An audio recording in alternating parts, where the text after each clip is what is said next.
सभी बच्चों का प्रोफाउंड क्लासेस में स्वागत है। आज हम क्लास 10th की मैथ का सेकंड चैप्टर बहुपद की स्टडी करेंगे, जिसमें मैंने पहला वीडियो अपलोड कर दिया जिसमें बहुपद क्या होता है वगैरह सब कुछ बता दिया है। और आज हम स्टडी करेंगे कि बहुपद के शून्यांकों को ग्राफ में कैसे दर्शाया जाता है। तो इसी क्रम में सबसे पहले अपने देखेंगे कि ग्राफ क्या होता है। तो ग्राफ क्या है, इसकी परिभाषा है कि दो चर राशियों के बीच वर्गीकृत कागज पर एक दूसरे के प्रति संबंध दिखाने के लिए जिस सशक्त विधि का प्रयोग किया जाता है उसे ग्राफ कहते हैं। दो चर राशियां, चर का यहाँ मतलब है दो वेरिएबल्स के बीच जो संबंध दिखाया जाता है उसको उसी विधि को हम ग्राफ कहते हैं। जैसे यहाँ पे है सबसे पहले कि y और x दो वेरिएबल है, दो चर राशियाँ, इनके बीच जो संबंध दिखाया जाएगा उसी को अपने ग्राफ कहते हैं। अब ग्राफ कैसे बनता है सबसे पहले वो देखते हैं। ग्राफ में दो लाइन्स होती है, एक वर्टिकल लाइन और एक हॉरिजेंटल लाइन। हॉरिजेंटल को एक्स एक्स कहते हैं और वर्टिकल को वाई एक्स कहा जाता है। एक्स अक्ष में ये पॉजिटिव होता है और ये नेगेटिव होता है, और वाई अक्ष में ये पॉजिटिव होता है और ये नेगेटिव होता है। इधर 1 यहाँ पे 0 से स्टार्ट होता है, इधर 1 2 3 कंटिन्यू आगे चला जाता है। इसी प्रकार ऊपर यहाँ पे 0 है, 1 2 3 इसी प्रकार कंटिन्यू ऊपर चला जाता है। और इस साइड माइनस का होता है, -1 -2 और -3, और इसी प्रकार इस साइड -1 -2 और -3।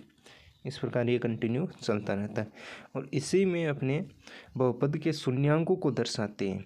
अब शून्यांकों को दर्शाने के लिए अपने ग्राफ का यूज़ करते हैं। अब जैसे फॉर एग्जांपल एक मैंने ले रखा है ग्राफ, इसके अंदर ये वाई एक्स अक्ष है और ये एक्स अक्ष है, ये वाई एक्स अक्ष है।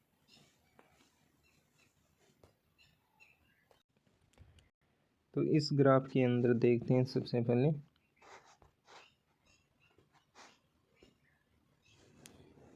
तो ये लाइन है वो एक्स अक्ष होगी और ये वाई अक्ष होगी।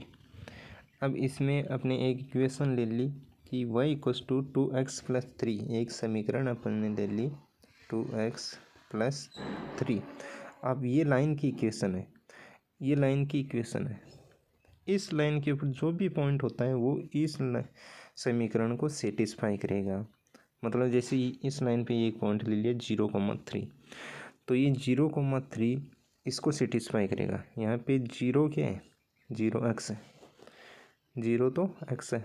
कोई भी पॉइंट लिखते हैं उसको x, y के फॉर्म में लिखते हैं, ठीक है। तो ये x की जगह क्या है 0, y की जगह 3, तो x की जगह अपने 0 रखेंगे, y की जगह 3 रखेंगे, तो क्या है सेटिस्फाई हो रही है। यहाँ 3 बच गया, ये तो 0 हो गया और ये 3, तो 3 = 3 हो गया। इसलिए ये लाइन के ऊपर सेटिस्फाई करेगा इस लाइन को कि ये पॉइंट 0,3 है वो इसी लाइन पे होगा। इसी प्रकार एक ये -3/2,0 ये वाई अक्ष पे होगा। इस प्रकार ये लाइन की इक्वेशन बन जाएगी। तो इस लाइन की इक्वेशन है जो y इक्वल्स टू 2x + 3, इसको ये वाई एक्स को तो कहाँ पे प्रतिच्छेद करेगी, वाई एक्स को तो ये 3 पे प्रतिच्छेद करेगी और एक्स एक्स को ये प्रतिच्छेद करेगी -3/2 पे। अब इस लाइन का अपन शून्यांक निकालते हैं। शून्यांक कैसे निकालते हैं, जो मैंने फर्स्ट वीडियो में बताया है कि -b/a ये ही क्या होता है, लाइन का सरल जो रेखीय लाइन होती है उसका शून्यांक होता है। तो -b कितना है, -2/3, माइनस का b कितना है, सॉरी यहाँ पे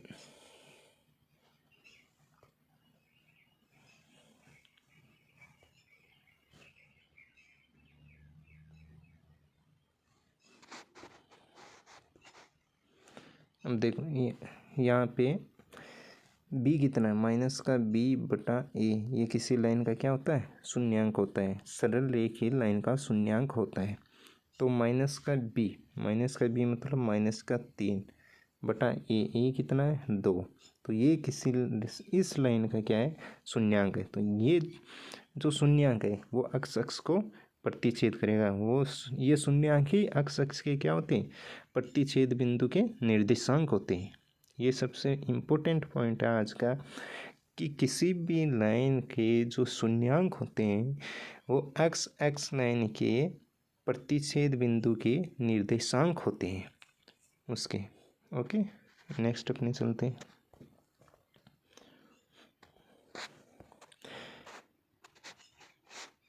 कि बहुपद के शून्यांकों ज्यामितीय अर्थ क्या है। अब बहुपद के शून्यांकों का ज्यामितीय अर्थ, तो हम रेखीय और द्विघात बहुपद के आलेखीय निरूपण देखेंगे और फिर उसके शून्यांकों का ज्यामितीय अर्थ देखेंगे। तो सबसे पहले अपने सरल रेखा लाइन लेते हैं। सरल रेखा कौन सी, y=ax+b, ये रेखीय होगी। अब इसके अंदर अपन ने जो सबसे पहले अपने लिया है वो लिया कि ये y=2x+3, एक उदाहरण के तौर पे अपने ले लिया। तो इसके अपने शून्यांक या कोई भी दो पॉइंट निकालेंगे। वो किस प्रकार निकालेंगे कि एक छोटी सी अपने इस प्रकार से सारणी बनाएंगे और x और y, इसमें एक बार तो x को अपने 0 रख देंगे। x को 0 रखेंगे इसमें, तो y= कितना आ जाएगा 3 आ जाएगा। तो y=3 आ गया।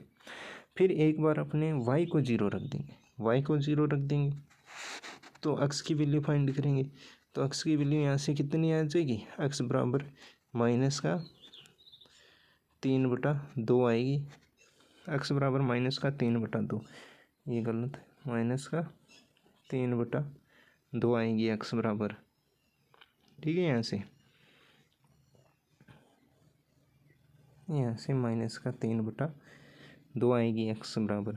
तो इसके दो पॉइंट आ गए, कौन कौन से, एक तो 0,3, एक -3/2, 0। अब इन दो पॉइंटों से अगर अपने लाइन बनाना चाहिए कि किस प्रकार से लाइन बनेगी, तो वो देखो ग्राफ में सेम दर्शाया हुआ है कि इसमें सबसे पहला पॉइंट तो कौन सा है 0,3 है। पहला पॉइंट कौन सा था 0,3, तो 0 मतलब x पे तो 0, तो ये x है, इस पे तो 0 ये रहा। 3 कहाँ पे y पे, तो ये 3, तो ये पॉइंट कौन सा, ये लाइन जाके इस पॉइंट पे यहाँ पे मिलेगी। तो एक पॉइंट तो ये हो गया। सेकंड पॉइंट कौन सा है कि -3/2, 0, तो -3/2 ये कहाँ पे आ गया, लगभग ये 1.5 हो गया। तो ये यहाँ पे रहेगा x का, और y का कितना है, y का 0, तो y का तो 0 यहाँ पे, तो ये यहाँ पे पॉइंट बनेगा। तो इन दोनों को जब मिलाएंगे तो ये रेखा अपने बन जाएगी। ये एक सरल रेखा होगी। ये किस लाइन की इक्वेशन होगी, y=2x+3, इस इक्वेशन की ये लाइन हो गई। नेक्स्ट अपने चलते हैं कि जो अपने सरल रेखा है, जो रेखीय बहुपद है, उसका जो शून्यांक होता है वही अक्ष को ठीक एक बिंदु -b/a, 0 पर प्रतिच्छेद करता है। और ये ही पॉइंट इसके क्या होते हैं, प्रतिच्छेद बिंदु के निर्देशांक होते हैं। कहाँ पे, अक्ष के निर्देशांक बोले जाते हैं। इस पॉइंट को ही अक्ष का निर्देशांक कहा जाता है। ये तो होगी अपनी सरल रेखा जो y=ax+b होती है। अब नेक्स्ट सेकंड पॉइंट आता है कि द्विघात रेखा का अपनी ज्यामितीय रिप्रेजेंटेशन कैसे करते हैं।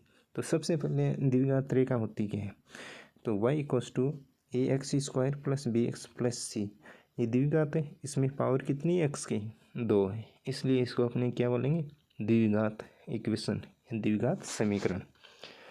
तो इस द्विघात समीकरण का एक एग्जांपल अपने ले लेते हैं कि y=x² - 3x - 4, ये एक द्विघात समीकरण है। और इसको ग्राफ में कैसे रिप्रेजेंट करते हैं वो अपने वो स्टडी करेंगे।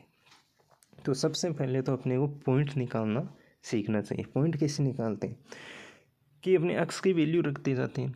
अक्ष की कोई भी अपनी मर्जी से यहाँ पे वैल्यू रख देंगे, ठीक, जो भी अपने सरल हो। तो जो अपना ग्राफ है वो इस प्रकार से होता है इधर से माइनस, इधर यहाँ पे 0, इधर 1 2 3, इस प्रकार ये चलता रहता है। 4 5 और इधर -1 -2 -3। ये अक्स है, ये अक्स है। ये माइनस की होती है, ये प्लस की होती है, ये याद रखना।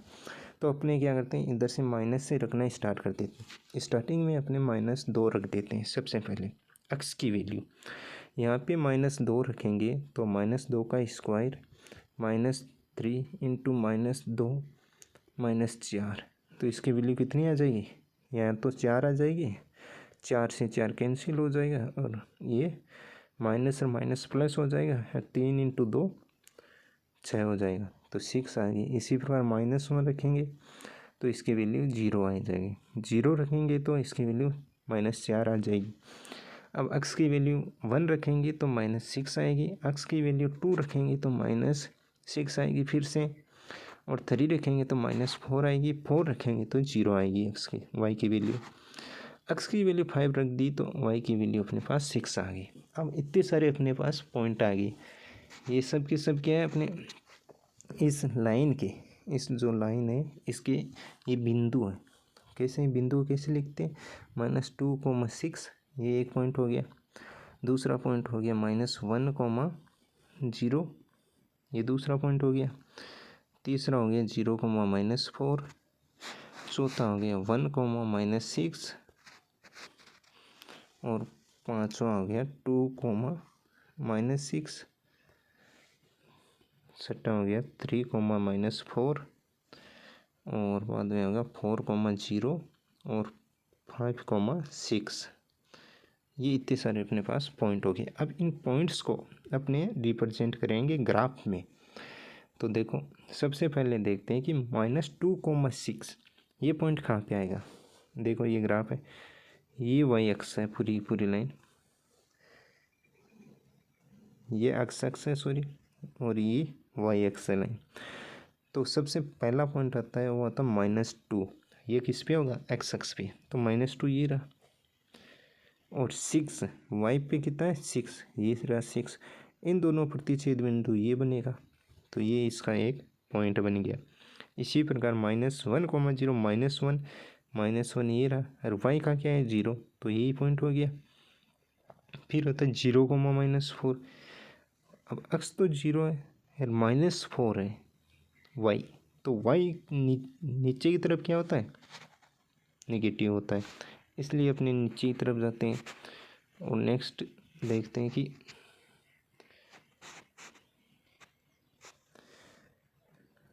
एक्स 0 है और -4 है, तो एक्स तो यहाँ पे 0 है और नीचे की तरफ -4, तो ये पॉइंट हो गया।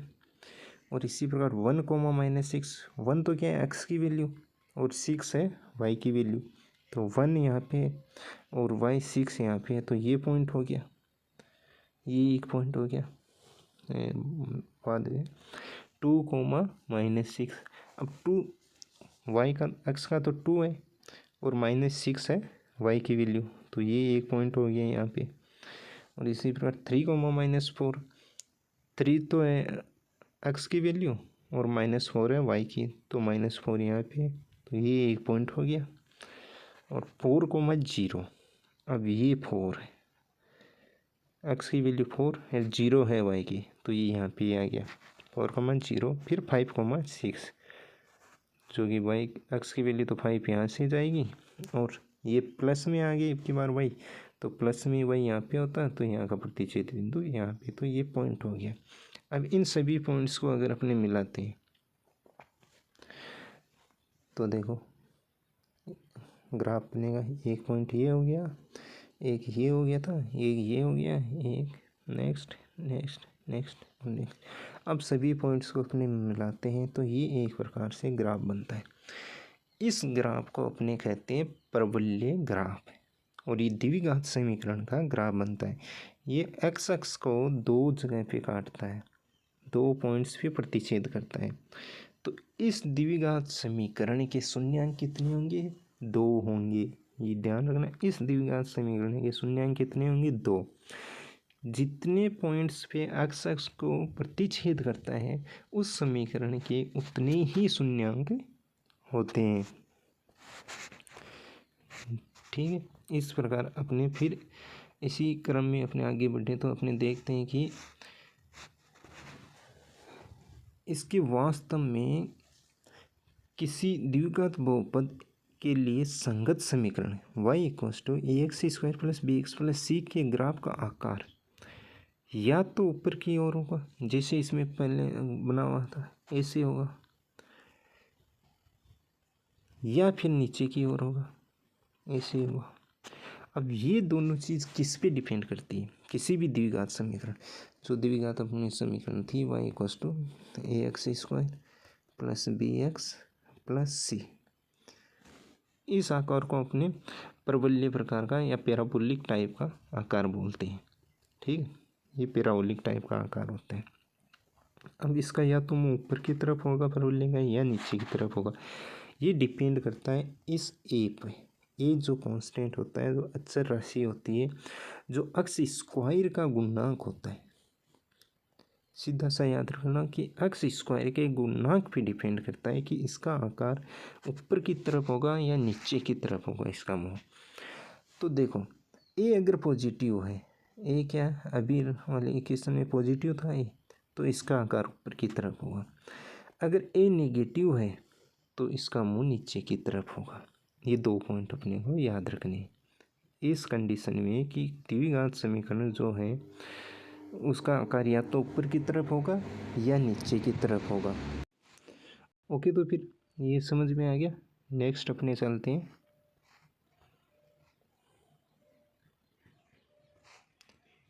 नेक्स्ट है कि इसकी कितनी स्थितियां बनती हैं। जो द्विघात समीकरण है y equals to A X square plus B X plus C, इसकी कितनी स्थितियां बनती हैं या ये अक्स को कितनी बिंदुओं पे काटता है या प्रतिच्छेद करता है। तो सबसे पहले देखते हैं, देखो मान लेते हैं कोई भी इस बहुपद के दो शून्यांक है ए और ए डैश, ये दो इसके क्या है शून्यांक है।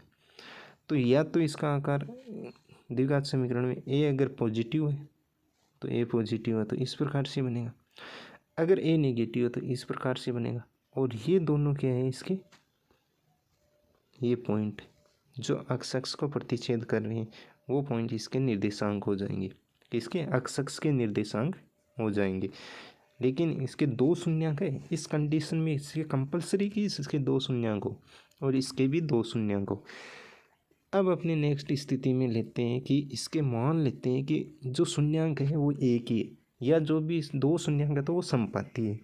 समपाती होगा तो अक्ष को ये एक ही पॉइंट पे प्रतिच्छेद करेगा। अब इस कंडीशन में अगर ए पॉजिटिव है तो ये होगा ऊपर की तरफ में होगा, लेकिन यहाँ पे अक्ष को सिर्फ एक ही बिंदु पे प्रतिच्छेद करेगा। उसी प्रकार अगर ए नेगेटिव है तो नीचे की तरफ इसका मुँह होगा, लेकिन एक ही पॉइंट पे ये प्रतिच्छेद करेगा। ये कंडीशन सेकंड कंडीशन होगी। इसी प्रकार थर्ड कंडीशन क्या होती है कि अगर इस समीकरण के शून्यांक हो ही ना, मतलब शून्यांक जीरो हो, शून्यांक अगर जीरो की कंडीशन आ जाती है और ए अगर पॉजिटिव है तो इसका मुंह ऊपर की तरफ होगा, लेकिन ये अक्ष को प्रतिच्छेद नहीं करेगा क्योंकि इस समीकरण में शून्यांक क्या होगी, जीरो होगी। अगर y नेगेटिव है तो ये नीचे की तरफ होगा, लेकिन ये अक्ष को प्रतिच्छेद नहीं करेगा। इस प्रकार से इसकी तीन कंडीशंस या तीन स्थितियाँ बनती हैं, जो तीनों मैंने बता दी कि अगर शून्यांक दो हो तो दो बिंदु पे प्रतिच्छेद करता है अक्ष को, और अगर दो बिंदु पे करेगा कोई भी दो पे, कहीं पे भी कर सकता है। अगर एक हो तो सिर्फ एक, या तो ऊपर या नीचे सिर्फ एक बिंदु पे। अगर जीरो है तो ऊपर या नीचे प्रतिच्छेद नहीं करेगा अक्ष को। ओके, नेक्स्ट अपने चलते हैं। इस प्रकार इन तीनों स्थिति से अपने एक निष्कर्ष निकाल सकते हैं कि जो भी द्विघात बहुपद है इससे दो शून्यांक भिन्न है या दो बराबर शून्यांक है या शून्यांक नहीं है, इसका ये अर्थ है कि द्विघात समीकरण के बहुपद की जो घात होती है मैक्सिमम, यानी अधिकतम जो घात होती है वो 2 होती है और उसके अधिकतम जो शून्यांक होते हैं वो ही 2 होते हैं। अधिकतम शून्यांक कितने होते हैं? 2 ही होते हैं द्विघात समीकरण के। मिनिमम 2 भी हो सकता है, 1 भी हो सकता है और 0 भी हो सकता है, लेकिन अधिकतम से अधिकतम कितने होते हैं? 2 होते हैं। ओके, ये समझ आया क्या? ग्राफ रिप्रेजेंटेशन शून्यांकों का, रेखीय समीकरण और द्विघात समीकरण, इन दोनों को आपने आज पढ़ लिया। नेक्स्ट वीडियो में अपने पढ़ेंगे कि त्रिघात बहुपद और जो प्रश्नावली 2.1 के प्रश्न दे रखे हैं उनके सभी के उत्तर मैं इस नेक्स्ट वीडियो में आपको बताऊंगा। और उसी के साथ त्रिघात बहुपद को कैसे रिप्रेजेंट करते हैं ज्यामितीय समीकरण में, वो भी मैं बताऊंगा नेक्स्ट वीडियो में। Okay, thank you to all, be happy.